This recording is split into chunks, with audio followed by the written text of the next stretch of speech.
안녕하세요. HSK 전문 강사 김은정입니다. 이 시간에는 10월 HSK 5급 시험을 대비해서 대비 특강을 진행해 보도록 하겠습니다. 오늘은 독해 3부분을 진행을 해보려고 하는데요. 독해 3부분 같은 경우에는 시간 싸움이 굉장히 중요한 영역입니다. 그러니까 독해 1부분, 2부분은 우리가 공부 열심히 하잖아요. 그리고 독해 3부분은 지문 기니까 그냥 읽으면서 질문에 해당하는 답 빨리 찾으면 되겠지라고 생각하고 조금 공부는 뒷전에 두시는 경향이 많은 영역인데 문항수가 제일 많거든요. 그건 점수에서 차지하는 비중이 높다라는 거고 안 쉬워요. 읽는다고 답이 나오지 않거든요. 그렇기 때문에 독해 3은 각별히 좀 시험을 임박해서는 많이 문제를 좀 풀어보셨으면 좋겠다는 거 말씀드리면서요. 본격적으로 강의 시작해 보도록 하겠습니다. 적중 문제 보실 거예요. 오늘 문제 조금 안 쉬운 걸로, 그러니까 지문 자체가 어렵다는 것이 아니라 어떤 건 지문이 굉장히 좀 읽을만 해요. 근데 문제가 어려워요. 어떤 건 지문 자체가 이게 무슨 얘기하는 거야? 막 컴퓨터에 관련된 거, 뭐 IT 기술 전문적인 거 나오면 모르겠어. 근데 의외로 답을 찾기 쉬운 문제들이 있는 경우도 있거든요. 그렇기 때문에 오늘 같은 경우에는 조금 답 찾기가 좀 오답 고르기가 쉬울 것 같은 문제들을 좀 골라봤다라는 거 기억하시면서 오늘 적중 문제 풀 거고요. 이렇게 풀자 풀이 순서 체크할 건데요.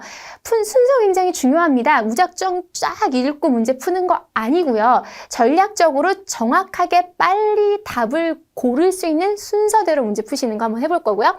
이 문제를 왜 냈을까? 이런 문제를 풀 땐 어떤 전략을 갖고 풀어야 될까라는 생각을 하시면서 이 순서대로 문제 풀어보도록 하겠습니다. 자, 쭉 지문이 있어요. 독해 3부분 원래 이렇게 지문 많잖아요. 그래서 하고 해당되는 문제가 4문제가 나옵니다. 이제 짧게 그냥 간략하게 보면요. 왜什么로 물어보는 거. 근데 일반적으로 그 밑줄 친 부분이나 특정 구문에 대해서 뜻 물어보는 문제 나오죠. 어려울 수 있어요. 왜냐하면 이거 자체에 대해서 양쪽에 그 빈칸 쳐 있는, 그러니까 밑줄 쳐 있는 부분 앞뒤로 내용의 맥락을 파악해서 해야 되는 경우가 있기 때문에 어려울 수 있고요.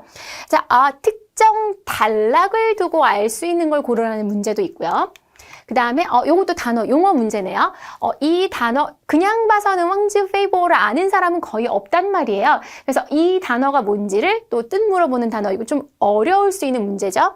그 다음에 상원 뼈티라는 거, 제목을 묻는 문제가 가장 실수하기 쉬운 문제 중에 하나라는 거. 그래서 오늘 의미상에서 의미를 물어보는 문제, 그리고 단락 자체를 이제 이해하면서 푸는 문제, 그리고 제목 자체를 고르는 문제의 난이도가 조금 어려울 수 있다는 거 기억하시면서 들어가 보도록 할게요. 문제 먼저 읽으시는 게 제일 중요합니다. 자, 지문과 문제가 있잖아요. 그러면 지문 먼저 읽으면 문제 풀 때 지문 내용 다 까먹고요. 설령 뭐 까먹고 안 까먹고를 떠나서 내용 자체가 이해가 안 되는 어려운 지문이 있을 수도 있으니까 문제 먼저 봐서 문제가 원하는 내용만 빨리 확인하셔야 돼요. 일단 왜什么로 물어보네요. 왜什么? 이것도 중요하죠. 그리고 几乎是不可能完成的 거의 완성 불가능하다라는 이야기가 나와요. 그럼 이 부분은 굉장히 찾기 쉽단 말이에요. 이 부분이 언급되어 있는 그 부분에서 답을 찾으시면 된다는 거죠. 세 번째 단락 아까도 말씀드렸죠. 어휘 묻는 문제, 제목 묻는 문제. 지문에서 첫 번째 문제부터 키워드를 찾으셔야 됩니다.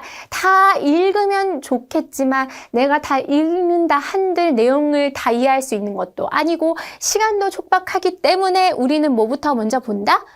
첫 번째 문제가 여기 언급이 돼 있네. 这几乎是不可能完成的任务. 그럼 여기 단락 앞뒤에서 문제가 풀리겠구나라는 걸 알고 가시는 거란 말이에요. 그러고 나서 키워드를 찾았죠. 그러면 앞뒤를 읽지 마시고요. 해당하는 문제 보기 먼저 읽는 다음에 보기의 내용이 나오나 안 나오나 역으로 가셔야 된다는 거예요. 순서 기억합시다. 키워드 찾았어요. 저 앞뒤 내용 읽는 거 아니에요, 지금. 그리고 보기 먼저 보시는 거예요. 실험 조건이 굉장히 좀 부실하다, 별로 좋지 않다, 환경이나 여건 등이 좋지 않을 때 제노라는 단어를 쓰거든요. 여건이 좋지 않다, 주어. 그러니까 실험 여건이나 조건에 대한 얘기를 하는지 안 하는지를 확인을 하셔야 된단 말이에요. 그리고 나이탕이 뭔지 몰라요. 보통 젤리나 캐러멜 같은 거 얘기할 때 나이탕을 쓰는데 모르더라도 나이탕에 대한 얘기가 나오나 안 나오나. 얘는 로안하고 이에커 비교를 하고 있어요. 이에커 같은 경우는 잉하다. 보통 우리가 문장을 볼 때 중국어가 치명적인 게 띄어쓰기가 없어요. 그러면 보통 근데 대꾸 구조를 많이 쓰거든요. 얘는 로안하고 얘는 잉하구나 라는 거를 보고 가셔야 된다는 거예요. 学生 자유용도 方法에 대한 얘기가 나오나 안 나오나. 학생들이 선택한 방법이 잘못됐어. 렁 던져요. 예즈를 던질 때, 이걸 던질 때 얘기가 나오나? 정확하게 니우나의 당을 뭘 해야 된다라는 거, 조준을 해야 된다라는 얘기인데 해석이 되건 안 되건 이 보기 4개를 먼저 확인하고 그것이 원문에서 나오는지 안 나오는지를 가시는 게 좋아요. 왜냐면 우리가 모두 단어를 다 알고 해석할 수 있는 상황이 아니기 때문에. 그래서 봤더니 그 앞부분에 여기가 나오는 거예요. 니우나의 당이 비교적 로안하고 예즈커는 어때요? 잉하대요. 그래서 이렇게 된대요. 그러면 뭐 두말할 것도 없어요. B 바로 고르시면 된다라는 거죠. 자, 순서 기억하셨습니까? 문제가 언급하는 키워드를 찾고요. 재빠르게 보기를 보고 보기 내용이 나오나 안 나오나를 확인하면서 원문 고르면 미리 우리가 보기에서 얘를 봤기 때문에 쉽게 찾을 수 있다라는 거죠. 세 번째 단락을 볼 거잖아요. 그럼 세 번째 단락을 무작정 읽지 마시고요. 보기를 먼저 본 다음에 세 번째 단락을 읽으시면 보기 내용만 확인하면 되잖아요. 자, 이것도 순서 기억하셔야 됩니다. 문제 읽는 상태에서 이제 뭘로 가야 돼요? 키워드는 이미 세 번째 단락이라는 걸 아니까 별다른 키워드는 없죠. 세 번째 단락을 찾아 놓고 그리고 뭐부터 먼저 읽어요? 보기 먼저 읽습니다. 不要受 해놓고 经验的限制 하면 경험의 한계를 받지 말아라. 경험의 한계에 대한 얘기가 나오나?欣赏别人 다른 사람을 칭찬하고 좋게 생각하는 걸 보통欣赏이라고 하거든요. 이건 어려운 게 아니야. 그리고 내자이가 있고 와이비아오가 있어요. 주어를 보셔야 돼요. 내자이가 와이비아오 내면이 겉모습보다 더 중요하다. 不要被表面现象 표면 현상에 대한 얘기 이거에 대해서 不要 하지 말래요. 속지 말래요. 그러면 해석이 잘 안 돼도 경험에 대한 걸 뭘 하지 말아라. 다른 사람을欣赏하는 얘기가 나오나 내자이랑 와이비아오의 비교가 나오나 表面现象에 대한 얘기가 나오나 라는 걸 확인하시면서 가셔야 됩니다. 근데 아니나 다를까 그 단락을 읽다 보니까 이 얘기가 나와요. 我们往往 쇼 해놓고 시행이 어디야? 일상생활의 경험의 제약을 받아서 이게 불가능할 거라고 생각을 하는 경우가 있대요. 그래놓고 뒤에는 이 A, B, C, D 중에서 A를 제외하고 B, C, D에는 언급이 없어요. 그러면 얘도 어렵지 않게 고를 수 있다는 거죠. 생활의 경험에 영향을 받지 말아야 된다. 이 단어 자체는 이게 무슨 말이야? 라고 어려울 수 이 단어 자체를 해석할 생각하지 마시고요. 이 어휘가 언급되어 있는 앞뒤를 보면서 문제를 풀긴 하나 일단은 지문 자체에서 황제 페이보를 찾고요. 그리고 난 다음에 ABCD를 먼저 읽으셔야 돼요. 매우 자와 교만하다. 칸칭이죠. 얕게 보는 거죠. 지나치게 내 자신을 과소평가한다. 꼬위 일라이 타른 다른 사람을 지나치게 의지한다.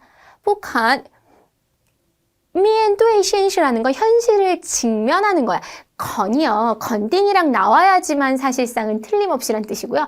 건 자체는 조동사로 원하다란 뜻이 있어요. 그러니까 현실을 직시하기를 원하지 않는 거예요. 4개의 보기가 다 부정적인 거죠. 자, 그러면 앞뒤를 볼 거예요. 근데 뒤에 바로 이어지는 문장에서 이 웨이 쯔지 메이什么才能 한 뭐예요? 자신의 재능이 없다고 잘못 생각하고요. 큰 일을 못 이룰 거라고 생각을 한단 말이에요.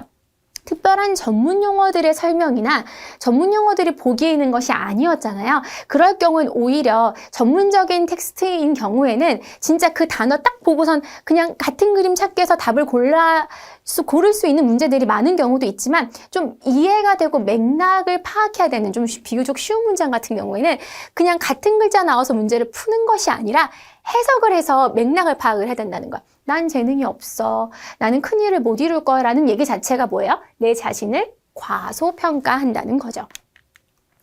자, 이제는 제목을 보셔야 되는데 여러분이 만약에 이 문제를 저의 강의를 듣지 않고 따로 문제를 풀어보신 상태였다면 아마도 절반 이상은 틀리지 않았을까 싶은 문제 중에 하나가 사실 이 문제입니다.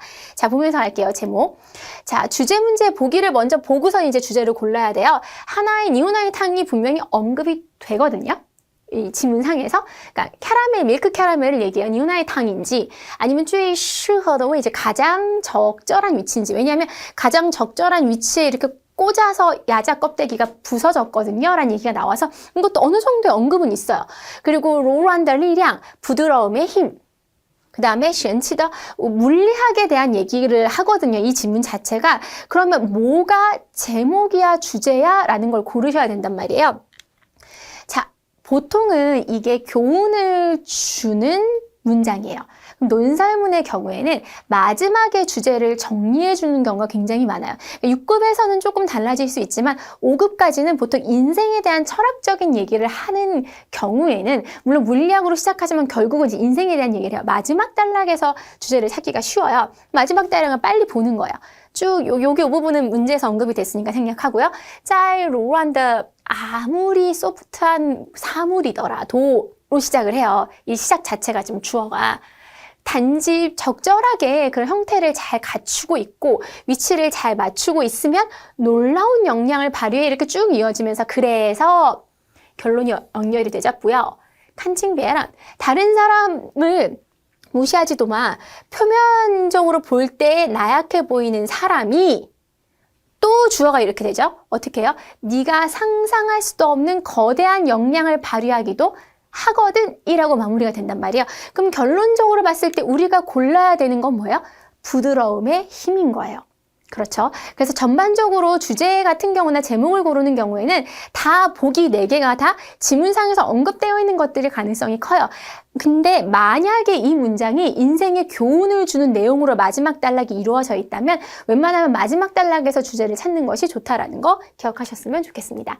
자, 주어진 정보라는 건 사실상은 문제를 얘기를 해요. 그러니까 내가 이 지문을 다 읽을 필요가 없고 이 문제에서 제시되어 있는 이 문제에서 질문하고 있는 것만 빠르게 파악해야 되거든요. 정해진 시간 안에 문제를 풀어야 되는 거니까. 그래서 질문이 제일 중요합니다. 사실은. 그리고 교훈과 관련된 문제는 사실 얘 자체가 전문적인 그런 지문이 아니었기 때문에 의미적으로 접근해야 되는 부분들이 컸다라는 거 기억하시면서 가시면 좋을 것 같아요. 시간이 굉장히 중요합니다. 그러니까 이 모든 것들을 하는 게 우리가 평상시에 단어 공부 열심히 하고 독해 공부 열심히 해서 이 멋있는 텍스트를 다 읽고 이해하면 좋겠죠. 그러기에는 시간적으로 문제 풀 시간도 너무 부족하기 때문에 전략적으로 문제 빠르게 분석하고 거기에 해당하는 정보 빠르게 찾아가면서 문제 풀어야 된다는 거. 이 점 기억하시면서 독해 3부문에서 좋은 성적 거두시길 바라면서요. 이 수업 여기서 마무리 짓도록 하겠습니다.